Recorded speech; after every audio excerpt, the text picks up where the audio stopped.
జగదీశ్వర్ రెడ్డి గారు సార్ చెప్పండి. అసహనానికి గురి కాకండి. మేమా? మీరే రాష్ట్రపతి చూస్తున్నారు, రాష్ట్రపతి చూస్తున్నారు అధ్యక్ష, రాష్ట్రపతి చూస్తున్నారు.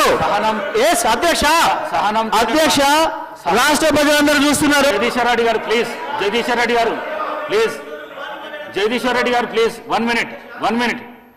అసహనానికి గురి కాకండి, సహనంతో మాట్లాడండి, సభా సాంప్రదాయాలను కాపాడండి. మీరు సీనియర్ శాసనసభ్యులు, మంత్రి పదవి కూడా చేశారు మీరు 10 సంవత్సరాలు. మీరు ఈ విధంగా మాట్లాడడము, సభను సాంప్రదాయాలను తప్పుదోవ పట్టించడం మంచిది కాదు. ప్లీజ్ మాట్లాడండి. అధ్యక్ష అధ్యక్ష ఏ సభా సంప్రదాయానికి నేను విరుద్ధంగా మాట్లాడినా మీరు చెప్తే తర్వాత మాట్లాడదు అధ్యక్ష. నా విషయంలోనే నన్ను ప్రశ్నించడమే సభా సాంప్రదాయాలకు విరుద్ధము. అసలే కాదు అధ్యక్ష, అసలే కాదు అధ్యక్ష. అధ్యక్ష అధ్యక్ష నన్ను ప్రశ్నించడం అధ్యక్ష ఈ సభ మన అందరిది. ఈ సభ మా అందరికి సమానమైన హక్కులు ఉన్నాయి. మా అందరి తరఫున మీరు పెద్ద మనిషి మాత్రమే కూర్చున్నారు తప్ప ఈ సభ మీ సొంతం కూడా కాదు. ఈ విషయం